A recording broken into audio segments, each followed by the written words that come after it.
Hello, my dear friend. Welcome to the VUS Learning English podcast. My name is Anna, and I am so happy you are here with me today. If this is your first time listening, a very special welcome to you. We are so glad to have you in our family. And if you are a returning listener, thank you for coming back. It means so much to me that we can learn together again. Today, we are going to do something wonderful. We will learn 20 new English phrases together. But this is not just about learning words. This is about building your confidence. It is about making you feel strong and ready for any English conversation. Sometimes learning English can feel a little scary. You might worry about making mistakes. You might worry about finding the right words. I understand that feeling. But today, we will turn that worry into hope. We will take it slow. We will be kind to ourselves, and we will learn step by step. Thank you truly for spending your time with me. I know your time is precious, and I am honored to be your guide today. If you enjoy our time together, please think about following or subscribing to our podcast. It is a small click for you, but it helps our podcast grow.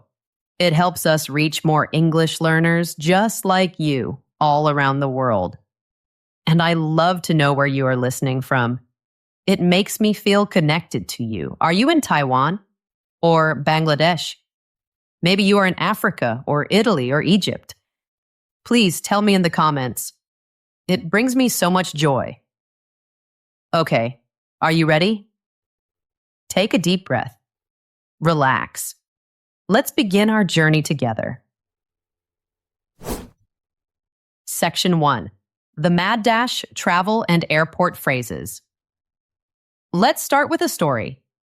A story about a time I felt very nervous, but a story about how I found my confidence. Imagine this. I was at my desk, working. My phone buzzed. It was a message, a reminder. It said, "Flight to London departs in 2 hours." 2 hours. I had a very important business meeting in London, and the trip was a surprise. It was a last-minute trip. My heart started beating so fast. I had so much work to do before I could leave. My English felt like a disaster. I was so worried. This feeling, this situation, is what we will talk about first. The mad dash. The crazy fast time before a trip. Let's learn the words for this feeling. Our first phrase is a feeling that I know many of you have had. The word is swamped. Let's say it slowly. Swamped. Swamped. This word means you are very, very, very busy. It is more than just busy. Imagine you have a small bag. You can carry it easily. Now imagine someone gives you 10 more bags and then 20 more bags. Soon you have too many bags to hold. You feel like you are buried under all the bags. You cannot move. That feeling is being swamped. You have too much work, too many emails, too many things to do. You feel like you are drowning in tasks. In my story, before my trip to London, I was completely swamped. I had reports to finish. I had to pack my clothes. I had to get to the airport. I felt like I had a mountain of work on my shoulders. You can use this word in your own life. It is a wonderful way to explain your situation. For example, you can tell your friend, "I would love to see a movie tonight, but I am totally swamped with homework." Or at work, you could say, "Can we talk about this tomorrow? I am swamped right now." It is a very honest and clear word. It helps people understand your stress. And remember, it is okay to feel swamped. Everyone feels this way sometimes. Just breathe and do one small thing at a time. So that is our first word, swamped. You are doing great. Now for our second phrase. This one describes what happened to me when I saw that reminder. Flight in 2 hours. The phrase is freak out. Let's say it together. Freak out. Freak out. This is a phrasal verb, but you do not need to worry about that name. Just think of it as two words that work together. To freak out means to get very anxious, or very scared, or even very excited. It is a strong feeling. Imagine you lose your keys. You look in your pocket. Not there. You look in your bag. Not there. Your heart starts beating fast. You start to worry a lot. You are starting to freak out. When I saw that my flight was in 2 hours, I started to freak out. My mind was full of worry. My English is not good enough. I will be late. What will I say at the meeting? This phrase is informal. That means it is perfect to use with friends or in a casual situation. For example, if your friend is very worried about an exam, you can say, "Don't freak out. You studied a lot. You will be okay." Or you can use it to talk about yourself. I saw a spider in my room and I totally freaked out. It is a very common phrase, and it describes that feeling of panic perfectly. It is a human feeling. We all freak out sometimes. The important thing is to calm down after. Take a deep breath, just like we are doing now. You are learning so well, let's move to our third word. This word is for something that is very, very difficult. The word is excruciating. This is a big word. It might look a little scary, but do not worry. We will learn it together. Let's say it slowly. Excruciating. Excruciating. It means something is intensely painful or extremely difficult. Think about a time you had a very bad headache. The pain was not small. It was very, very strong. You could say the pain was excruciating. But we can also use it for situations, not just pain. Imagine you are waiting in a line, a very, very long line. The line is not moving. You have been standing for hours.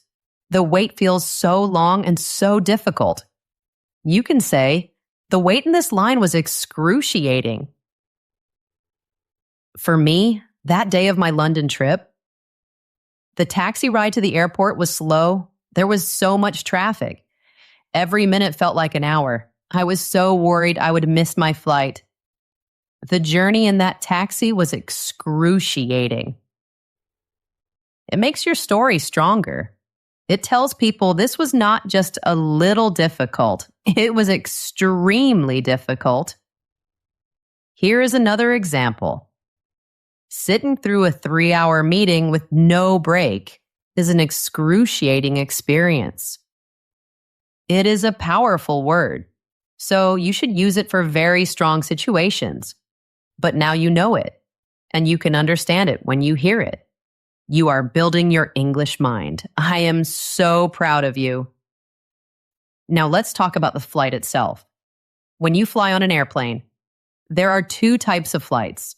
Our next 2 phrases are for this. The first is short haul. Short haul. Let's break it down. Short means not long, and haul means a journey or to carry something a long distance. So a short haul flight is a short journey on a plane. Usually a short haul flight is under 3 or 4 hours. Wow. My flight from Paris to London was a short haul flight. It was very quick, just a little over 1 hour. So if you fly from Ho Chi Minh City to Hanoi, that is a short haul flight. If you fly from Rome to Berlin, that is a short haul flight. Now, what is the opposite? The opposite is our 5th phrase, long haul. Long haul. As you can guess, this means a very long journey on a plane. A long haul flight is usually more than 6 or 7 hours. Sometimes it can be 12 hours or even 15 hours. A flight from London to New York is a long-haul flight. A flight from Sydney to Los Angeles is a very long-haul flight. You can use these phrases to talk about your travel preferences. For example, you could say, I do not mind short-haul flights, but I find long-haul flights very tiring. Or you can ask someone about their trip. Was it a long-haul flight? These are very useful and common phrases in the world of travel. And now you know them both, short haul and long haul. Look at that. We have already learned 5 phrases. Let's do a very quick, gentle review. Swamped, feeling like you have a mountain of work. Freak out, to feel very worried or panicked. Excruciating, something that is extremely difficult or painful. Short haul, a short flight, and long haul, a long flight. You see? You're already sounding like a world traveler. You are doing an amazing job. Let's take a small rest and a deep breath. Now, let's continue the story. Section 2, Getting Down to Business, Key Meeting Phrases. Okay, so I survived the excruciating taxi ride. I got on my short-haul flight, and I made it to London. Now it is time for the main event, the business meeting. Walking into that big office building, my heart was still a little nervous. These next phrases are the tools that helped me. They are like keys that unlock confidence in a meeting. Let's learn them together. Our 6th phrase is very important for starting a discussion. The word is establish. Let's say it slowly. Establish. Establish. To establish something means to start it or to create it, especially something you want to last for a long time, like a company, a rule, or an important idea. Imagine you are building a house. The first thing you must do is build a strong base, a foundation. You are establishing the foundation of the house. In a meeting, you don't build with stone. You build with ideas. In my meeting in London, my goal was to establish a new timeline for our project. I wanted to create a new plan that everyone could agree on. So when it was my turn to speak, I could start by saying, first, I think we need to establish our main goals for this quarter. This is a very professional and clear way to begin. It says, let's build our foundation first. Let's agree on the important things. You can establish a new process. You can establish a good relationship with a client. You can establish your point in an argument. It is a strong, positive word. It means you are a builder. You are creating something new. Next, our 7th phrase. This is a very powerful word. The word is influence. Influence. Influence. When you influence someone, you have an effect on them.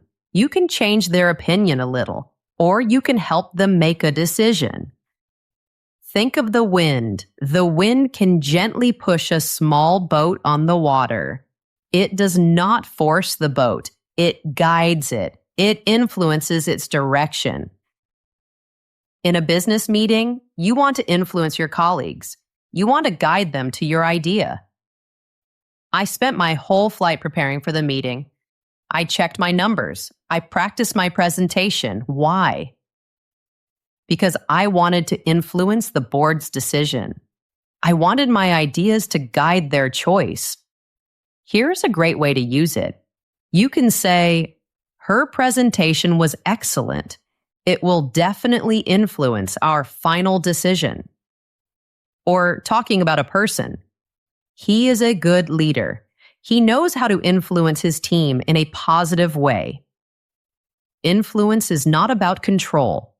It is about sharing your ideas so well that people listen.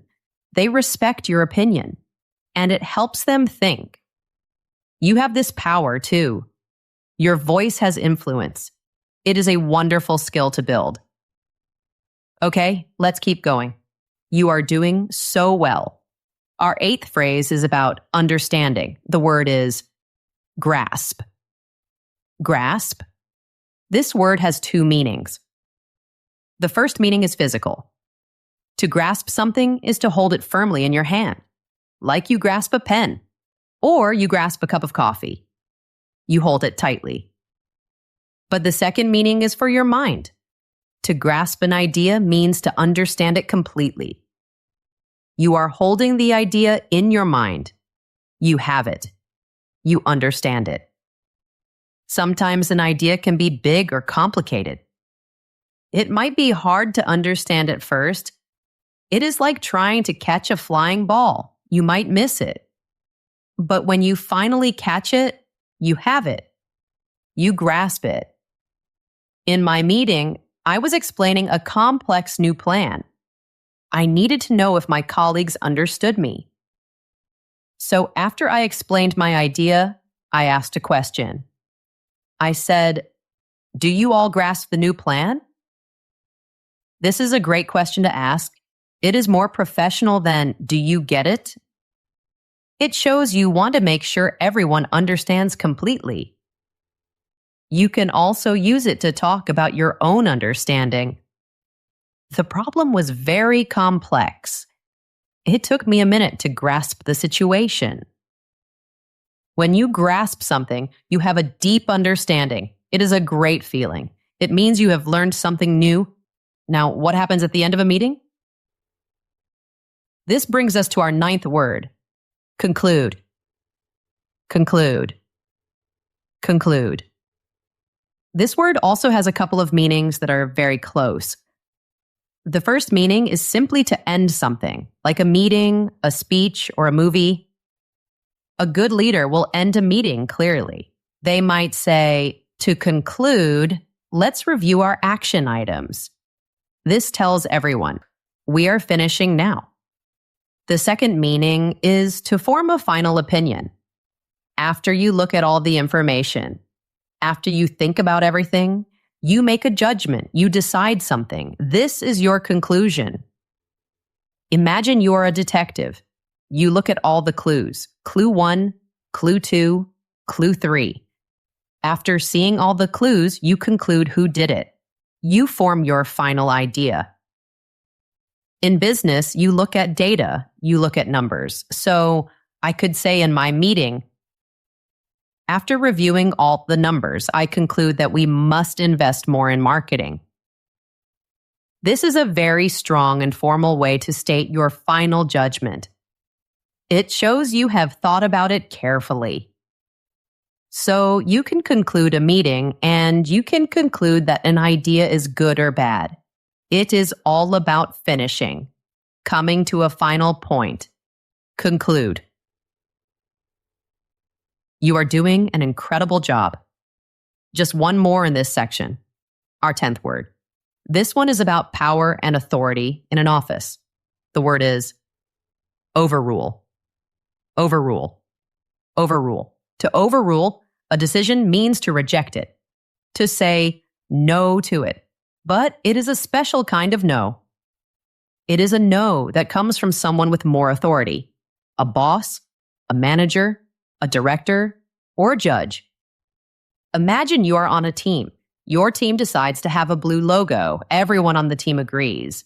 But then the director of the company sees it. The director says, "No, the logo must be red." The director has more authority. So the director can overrule your team's decision. The director's decision is the final one. It goes over your rule or decision. In my story, what if my manager had a plan? A good plan. But the director did not approve it because of money. We could say, the manager's plan was solid, but the director had to overrule it due to budget cuts. This is a very formal and serious word. You will hear it in business or legal situations. It is not for everyday, friendly conversations. But it is very important to understand. It explains how final decisions are made from the top. Overrule. Amazing. Let's take a moment and review this section. The language of meetings. Establish. To start or create something strong. Influence. To have an effect on someone's opinion. Grasp. To understand something completely. Conclude. To end something or form a final opinion. And overrule. When a person with higher authority says no to a decision.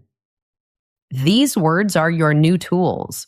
They can help you feel so much more professional, so much more confident. You are not just learning words. You are learning to be a powerful communicator. You should feel very proud. Let's take another gentle breath and move to our next section. Section 3. Office politics and teamwork. All right. A business trip is not just about meetings.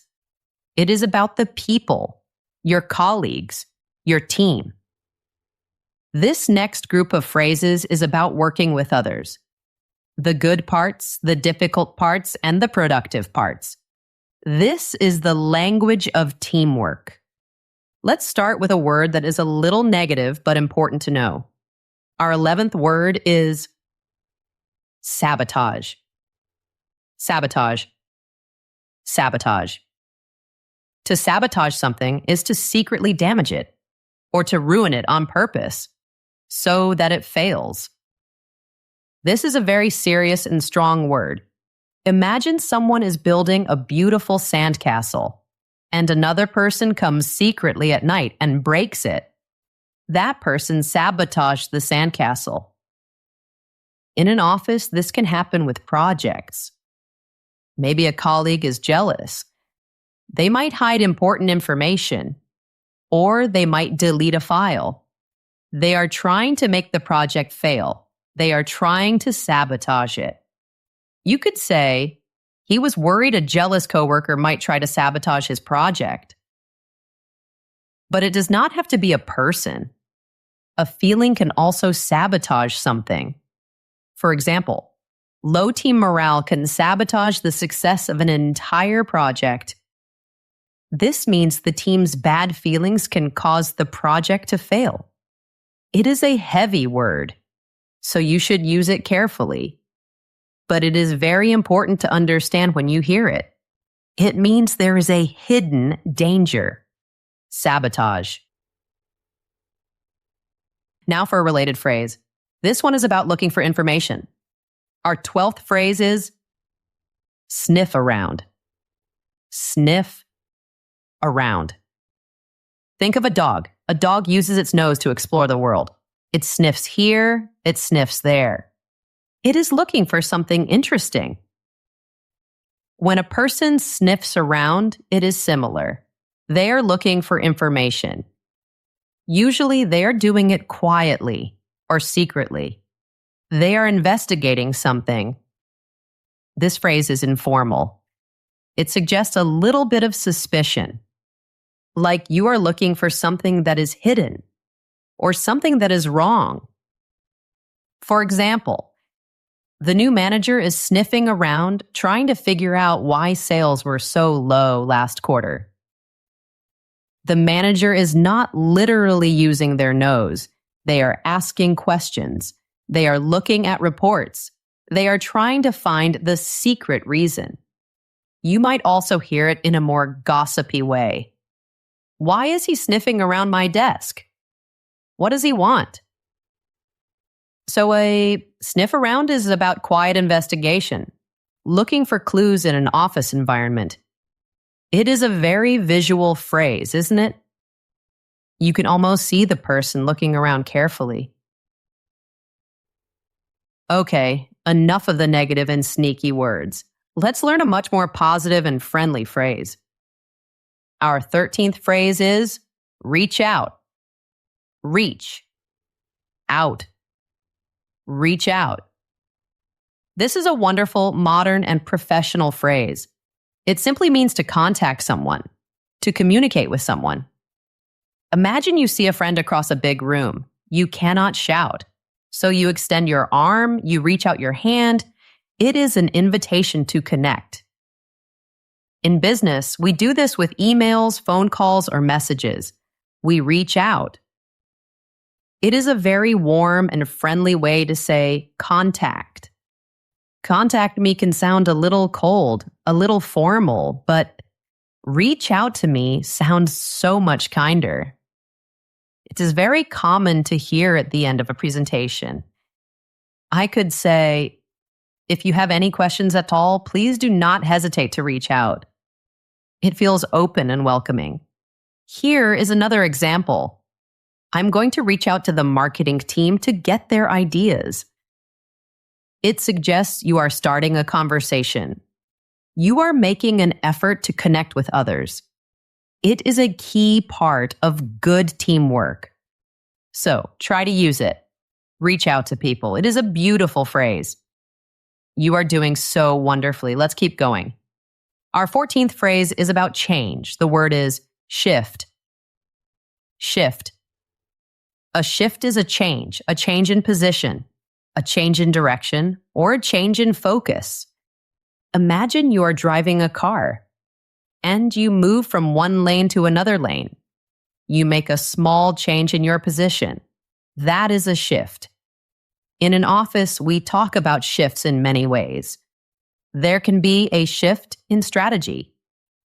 Maybe last year, the company focused on selling product A, but this year it is focusing on selling product B. That is a shift in strategy. We can say, there has been a major shift in our company's focus. We can also talk about our work time. Some people work in the morning, that is the day shift.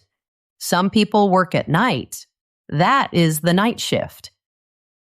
You can also use it to talk about changing your priorities. We need to shift our focus away from this small problem and look at the big picture. Shift is a simple, clear word for change. It is used all the time in business. And now you know exactly what it means. A shift, a change. Now, what happens when a shift works? What happens when a new plan starts to succeed?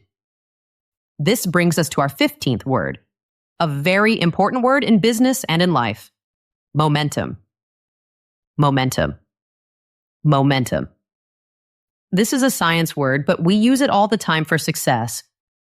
Imagine a big, heavy ball. It is hard to start pushing it. You have to push and push and push. But once it starts rolling, it gets easier. It keeps rolling by itself, and it gets faster and stronger. That force that keeps it moving is called momentum. In a project, it is the same.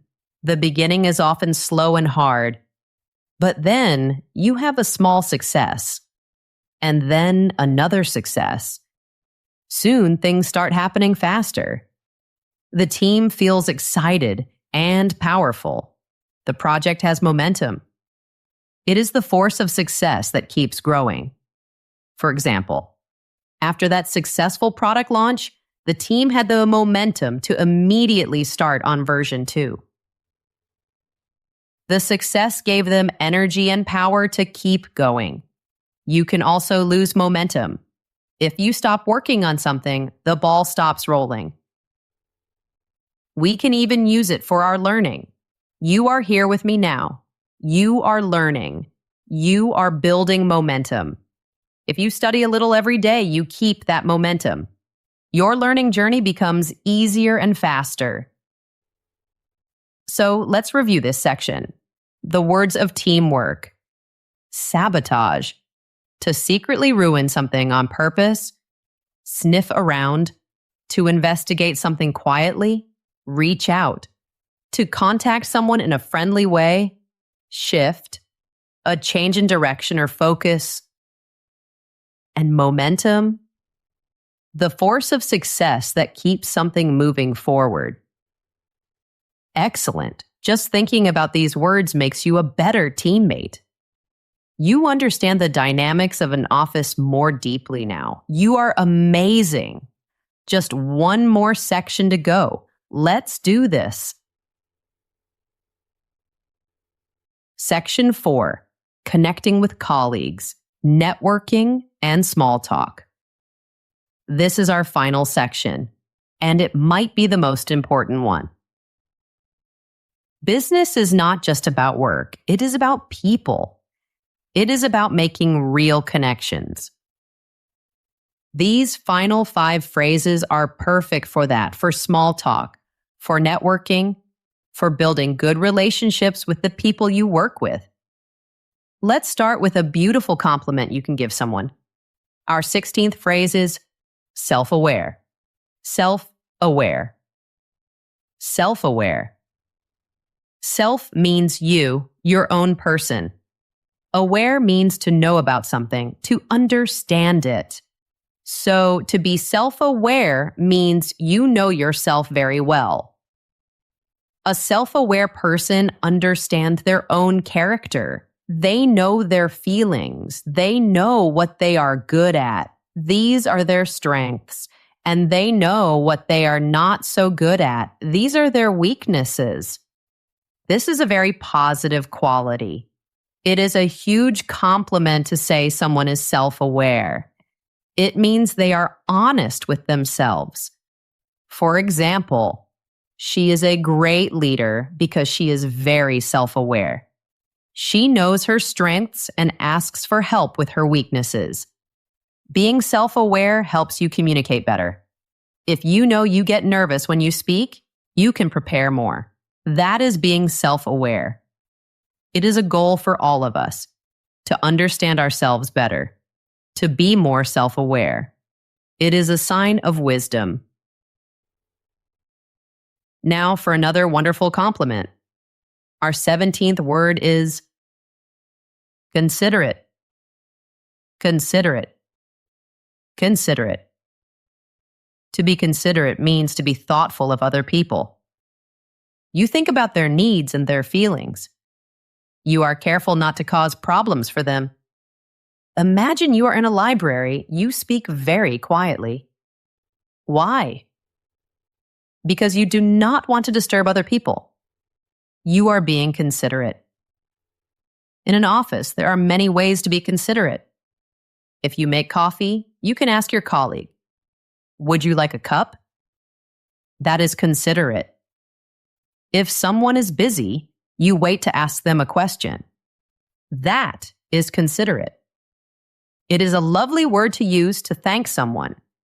If a colleague helps you, you can say, "Thank you for moving my papers so carefully. That was very considerate of you." Hearing this makes people feel wonderful. It shows you notice their kindness. Being considerate is about small actions of respect and care. It helps build a happy and friendly workplace. Considerate. It is a beautiful goal. Okay, time for a fun one. Our 18th word is banter. Banter. Banter. Banter is the playful, friendly joking that you share with people. It is a back and forth conversation, teasing each other in a light and happy way. It is not mean. It is not hurtful. It is the kind of joking that makes you both laugh. It shows you are comfortable with each other. You have a good relationship. For example, imagine you and a colleague always joke about coffee. You like strong coffee. They like weak coffee. You might say, "Oh, are you drinking that brown water again?" And they might say, "And are you drinking that coffee that is strong enough to melt a spoon?" You both laugh. This is friendly banter. It makes the office a more fun and human place. You could say, "The office is much more enjoyable with a bit of friendly banter between the teams." But remember, good banter is a two-way street. Both people should enjoy it. It should always be kind and respectful. It is the sound of friendship at work. Banter. Now, for a word that is very useful for giving gentle feedback. Our 19th word is bitty, bitty, bitty. This is a wonderful British English word. It means something is made of small, disconnected pieces. It is not smooth. It is not connected. It is all over the place. Imagine you are telling a story, but you tell the end first, then the beginning, then a part from the middle. Your story is not in order.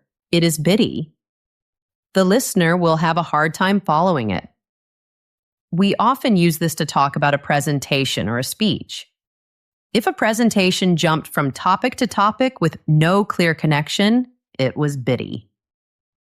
This is a very polite and soft way to criticize something.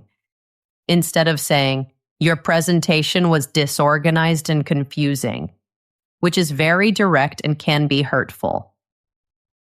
You could say politely, the talk was interesting, but I found it a bit bitty. I sometimes had trouble following the main argument. See how much softer that is? A bit bitty. It is gentle feedback. It is a very useful word for being honest but also kind.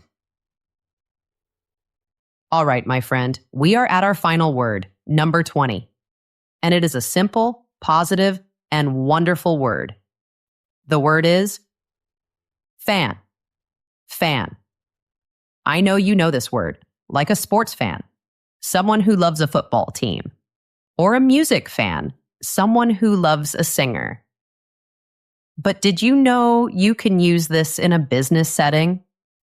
Yes, you can, and it is a great way to show your support. To be a fan of something at work means you really like it. You support an idea, a project, or a person's work.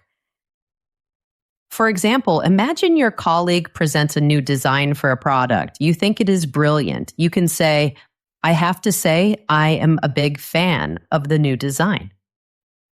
This sounds so positive and enthusiastic.